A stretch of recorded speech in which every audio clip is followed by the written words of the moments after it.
उत्तराखंड के पहाड़ी इलाके अपनी प्राकृतिक खूबसूरती के लिए मशहूर हैं, लेकिन इन्हीं पहाड़ियों में कुछ रहस्यमयी और डरावनी कहानियां भी छिपी हैं।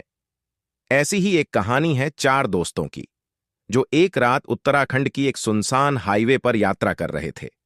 रवि, सीमा, अरुण और नीतू, ये चारों दोस्त एक वीकेंड ट्रिप पर निकले थे। उन्होंने सुना था कि इस हाईवे पर ड्राइव करना बहुत रोमांचक होता है, लेकिन रात के समय यह रोमांच जल्द ही डरावना बनने वाला था। रात के करीब 11 बजे, जब वे एक घने जंगल से गुजर रहे थे, उनकी गाड़ी अचानक बंद हो गई।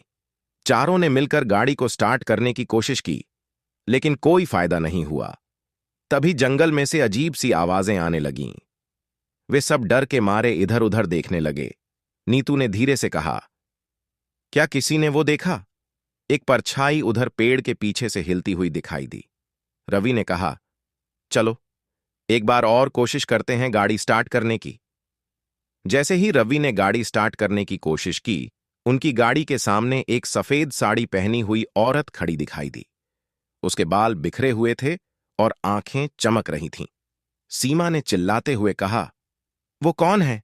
हमें यहां से निकलना होगा। औरत धीरे धीरे गाड़ी की ओर बढ़ने लगी। उसने खिड़की पर जोर से दस्तक दी और डरावनी आवाज में बोली, तुम लोग यहां से नहीं जा सकते। तभी उसने गाड़ी पर हमला करना शुरू कर दिया। वह खिड़कियों पर जोर से मारने लगी और गाड़ी के चारों ओर चक्कर काटने लगी। चारों दोस्त डर से कांप रहे थे। नीतू, जो भगवान में बहुत आस्था रखती थी, ने जोर जोर से भगवान का नाम लेना शुरू कर दिया। उसने अपने दोस्तों से कहा, हम सबको भगवान से प्रार्थना करनी चाहिए, वह हमें इस मुसीबत से जरूर बचाएंगे। सभी दोस्तों ने मिलकर भगवान से प्रार्थना शुरू की। उन्होंने हाथ जोड़कर आंखें बंद कर लीं और मदद की गुहार लगाई। तभी एक अजीब सी रोशनी गाड़ी के अंदर फैल गई। एक बुजुर्ग व्यक्ति गाड़ी के सामने प्रकट हुए। उनके हाथ में एक त्रिशूल था और उन्होंने उन दोस्तों की ओर देखकर कहा, डरो मत, मैं तुम्हारी मदद करने आया हूं। बुजुर्ग व्यक्ति ने त्रिशूल से जमीन पर एक रेखा खींची और मंत्र पढ़ना शुरू किया। अचानक वह औरत जोरदार चीख के साथ हमला करने के लिए दौड़ी, लेकिन त्रिशूल की रेखा को पार नहीं कर सकी।